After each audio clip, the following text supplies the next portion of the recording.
there, gorgeous. Hope you're having a great day. It is such a pleasure to see you. This video was inspired by one of our friends here by the name of Fabi Williams, who had asked in a video recently if I had tried the method of putting your foundation in water, dipping your brush into it, and then applying it to your face. No, I had not, but let me tell you, when I looked that up, oh my gosh, it sent me on this snowball of like finding all of these different things to try, because you know, it's like potato chips. You can't try just one hack. Once you start, you gotta keep going. So if you wanna learn something new, if you wanna try something new, or you just wanna have some fun watching me do some new things today, I hope that you'll enjoy this. We'll start with the hack I had just mentioned that Fabi had asked me about. So if you've not heard about this, what you do is you take your foundation, you pump it into a glass of water like I'm doing here. I'm using the Revlon Candid foundation for this example. Then you stick your brush into the foundation and apply it onto your face. Now why would you want to do this? It's supposed to be great for oily skin because it removes the oil, the excess oil in the foundation, and makeup becomes transfer resistant. So I applied it like that, and I did one half of my face without doing that method, just doing it normally. And after I had applied both sides, I tested the transferability with a white paper towel. And to be honest with you, I didn't really see a difference in transfer. I mean, it must be a really excellent foundation because it didn't transfer at all onto the paper towels. But I will tell you that I felt like that side lasted longer throughout the day with having done that method. Now, unfortunately, I did not record the check-in for you at the end of the day, but I will tell you that that side did feel better.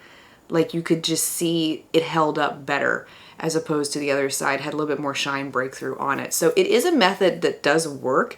Is it one that I would do every day? No. Maybe for a special occasion or something like that. But I also found it to be very messy. I mean, it just, yeah, look at my brush. I still haven't cleaned my brush yet, but yeah, it works. It's just, yeah, do you want to do it every day? That's up to you. This next hack is really cool, really awesome. Okay, so it takes micellar water and a cotton pad. And the idea is, okay, I'll just tell you this real quickly.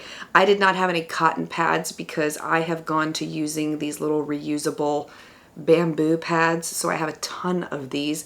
And I thought, well, I don't know if it's gonna work. We'll try it out. Sure enough, it actually did work. What you do is you take the micellar water, you put it onto the pad, and then you blow through the pad, and it creates this foaming bubble texture out of the micellar water, and it doesn't do anything different in terms of removing the makeup. It's just a really cool way to remove your makeup, an interesting way to use micellar water that I hadn't tried before. For this next hack, there is a makeup artist by the name of Ali Martin who has made this trend called the Kate Moss contour go viral. And it's really simple, but it does have an interesting effect to the face. So I'll show it to you up close here. All she did was she took a contour stick and applied it a little bit higher than where the corner of your mouth is, underneath your cheekbone. It's like a dot of contour right there, and then blended it in that area and blended it up a little bit.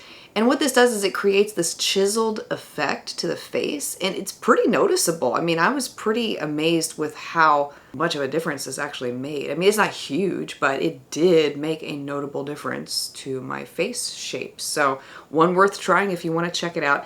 The other one that was really interesting, I didn't write down where this came from, but it was another supermodel contour hack that I tried out. I mean, I got the contour wand out, why not? Instead of applying it in the traditional way that we normally do, this person took it and used it to carve out what would be the hollow shape of the face. And so essentially it creates a shadow on the face in the way that I'm applying it here. And you just blend it in. I'm using the NYX Wonder Stick here, which is a really easy one to blend in.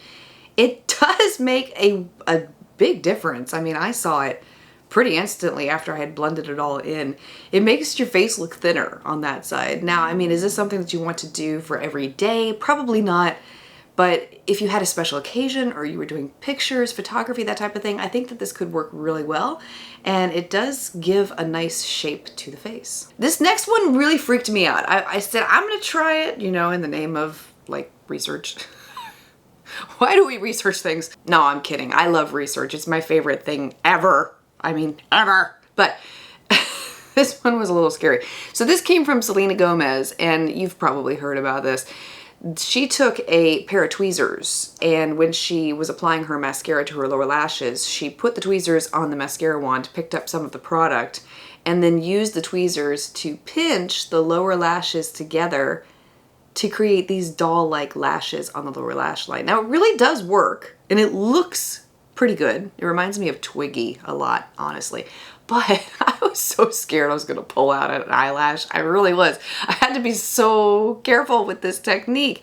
It really does work, but is it worth it? Jury's still out. So yeah, use at your own caution. This last hack is one that I can get on board with, and I really did love it when I tried it. I did it again today. It's a very subtle technique, but it's worth trying. So this came from Painted by Spencer, who you've probably seen here on YouTube. He's also on TikTok, and he's an amazing makeup artist.